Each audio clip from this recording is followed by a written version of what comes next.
Time now for our daily focus report, and we go to the British capital, where the homicide rate has surged. 50% more people were killed in the first 4 months of 2018 than in the same period last year. On average, someone is killed every 3 days in the city. Our reporters Haxi Myers-Belkin and Julien Sauvaget met victims' families and others trying to stop the violence. In March this year, 36-year-old Julian Joseph was attacked by two men on a London bus. He suffered a severe head injury and died 11 days later. His cousin Michelle was by his side. I put my head on his chest and put my arms around him. Then his heart was like just going fainter and fainter and fainter. He knew that he was loved and he loved his family, and he was a good man. He was a kind, gentle, humble person. And I don't know, I don't even really watch the news anymore. I don't want to hear about how many lives have been taken to violence now. Over 80 people were murdered in London in the first half of 2018.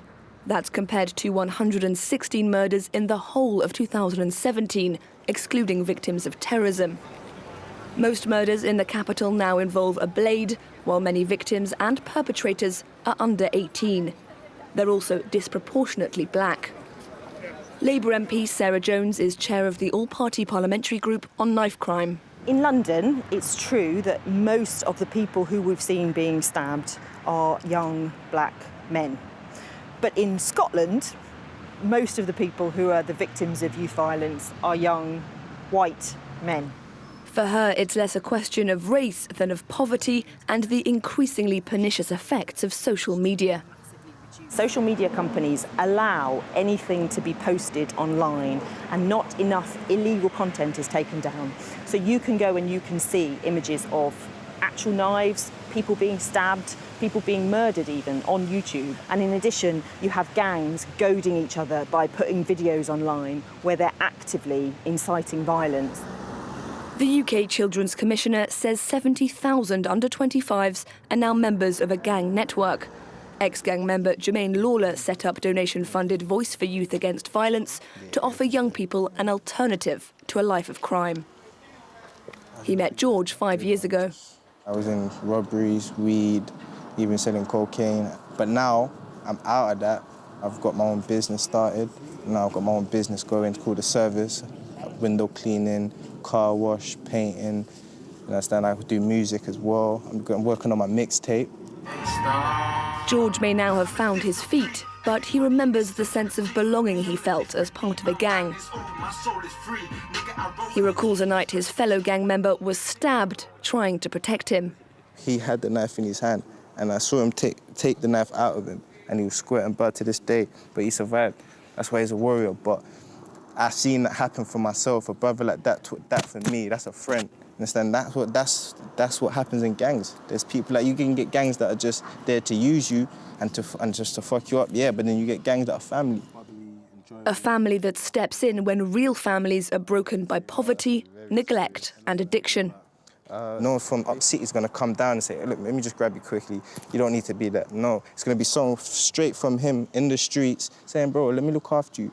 And he can't look after himself, but the love in there, he sees that. My fondest memory of Ben. Confronted with London's gang culture, charities are working on prevention. The Ben Kinsella Trust uses an interactive exhibition to teach school children about the consequences of carrying a knife. Ben was a real, live, living boy who grew up in their neighbourhood, and that helps give you the sense that this is not something that we're making up. This is something that's real. Children are shown footage of the night Ben was killed. This is Ben walking away, having been stabbed 11 times in 5 seconds. Then, after discussing the legal and medical repercussions of knife crime. OK, so you're the newbie. Welcome to my cell. A sobering prison cell encounter. That just gives them a little bit of food for thought about what choices they'll make and where they could end up if they make the wrong choice. And yet so many do. In East London, PC Chowdhury is leading a search for weapons in a public park.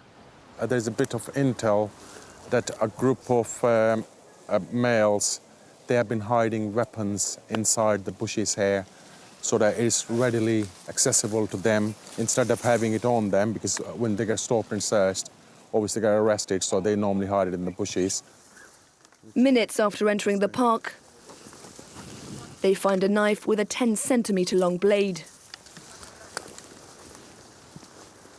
In 8 years, the British government has cut 20,000 police officers, with London set to lose a further 3,000 by 2020.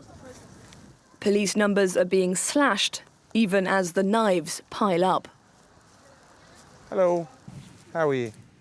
Well, that's it from the newsroom. Please stay tuned to France 24.